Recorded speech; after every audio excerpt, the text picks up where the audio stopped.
हिमाचल प्रदेश का एक ऐसा जिला जहां कभी मनाई जाती थी खूनी लोहड़ी। नमस्कार दर्शकों, स्वागत है आपका द हिमाचल न्यूज में और मैं हूं आंचल मुंगिया। आप सभी दर्शकों को लोहड़ी पर्व की हार्दिक शुभकामनाएं। हिमाचल प्रदेश का जिला चंबा, जिसका अपना एक अलग ही इतिहास है। हिमाचल प्रदेश के जिला चंबा में लोहड़ी पर्व को बड़े ही धूमधाम और अनोखे रूप से मनाया जाता है। ऐतिहासिक रूप से जिला चंबा बहुत ही समृद्ध और शक्तिशाली जिला है। इस जिले में लोहड़ी को बड़े ही अनोखे और अद्भुत तरीके से मनाया जाता है। जी हाँ, 1573 में शुरू हुआ था खूनी लोहड़ी का खेल। आखिर क्यों होता था एक खून माफ? तमाम जानकारी, पूरा इतिहास आज हम आप लोगों के साथ साझा करेंगे और बताएंगे कि आखिर क्यों जिला चंबा में कभी खूनी लोहड़ी मनाई जाती थी। तो आइए आपको इतिहास के पन्नों की ओर लेकर चलते हैं। देश भर में उत्साह के साथ मनाए जाने वाला लोहड़ी पर्व पर चंबा में कभी एक खून माफ हुआ करता था। राजाओं के समय परंपरा थी कि लोहड़ी के दौरान अगर कोई एक खून करता है तो उसे कोई सजा नहीं होगी। इतिहास में यहाँ इस पर्व को खूनी लोहड़ी के रूप में मनाया जाता रहा है। रियासत काल में यहाँ पर्व के दौरान मड़ियों में लड़ाई हुआ करती थी ताकि यहाँ पर कब्जा किया जा सके। अगर मड़ियों के कब्जे को लेकर अगर मारपीट में किसी की जान चली जाए तो राजा की ओर से एक खून माफ होता था। लेकिन लगभग 400 वर्षों से चली आ रही यह परंपरा प्रतीक के तौर पर अब बंद हो गई है।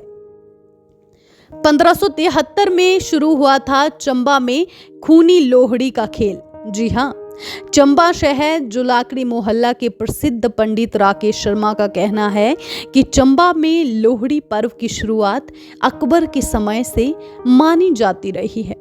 73 में शुरू हुआ था चंबा में खूनी लोहड़ी का खेल। जी हाँ, चंबा शहर जुलाकड़ी मोहल्ला के प्रसिद्ध पंडित राकेश शर्मा का कहना है कि चंबा में लोहड़ी पर्व की शुरुआत अकबर के समय से मानी जाती रही है।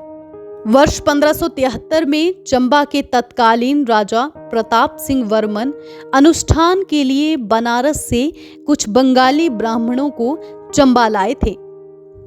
दंत कथा के अनुसार उस समय कई ब्राह्मणों की मौत हो गई और उनकी आत्माएं चंबा शहर में आतंक मचाने लगी। इसके बाद किसी बुजुर्ग की सलाह पर चंबा के राजा ने 14 मड़ियों की स्थापना की। इनमें से एक राजमड़ी कहलाती है, जबकि अन्य मड़ियों को स्त्री रूप माना जाता है। मड़ियों के लिए संघर्ष में शहर की गलियों में जो खून बहता था उससे ये आत्माएं संतुष्ट होती थी, जिससे चंबा शहर का वातावरण ठीक रहता था। लोहड़ी से करीब 4-5 दिन पूर्व बच्चे टोलियों में घर घर जाकर लोहड़ी मांगते हैं तथा सुख समृद्धि की कामना करते हैं। बच्चों को जो भी घरों में पैसे, मूंगफली, गच्चक और अन्य चीजें उपहार के रूप में मिलती है उसे वे मिलकर बांट लेते हैं तथा एक दूसरे को बधाइयां देते हैं। अब देखिए, अब की लोहड़ी में कुछ फर्क आ गया है क्योंकि पुलिस का अब कड़ा पहरा रहता है। जी हाँ, देखिए, वर्ष 2014 में इस पारंपरिक रीति को बदलकर जहां बलि प्रथा पर रोक लगा दी थी, वहीं अब रात के दौरान मिसाल की फेरी भी कड़े प्रतिबंध से निकाली जाती है। अब यहाँ कोई मारपीट नहीं होती, ना तो लोगों के सिर फूटते हैं और ना ही कोई लड़ाई होती है। अब यहाँ पुलिस का भी कड़ा पहरा रहता है। सदियों से चंबा शहर के सुराड़ा क्षेत्र को राजमड़ी पुरुष का दर्जा है। क्षेत्र में 13 अन्य मड़ियां महिला है, यानी राजमड़ी पुरुष कहलाती थी और कुछ अन्य मड़ियां हैं जो महिला कहलाती थी। जी हाँ, के सुराड़ा क्षेत्र को राजमड़ी का दर्जा है। क्षेत्र में 13 अन्य मड़ियां हैं।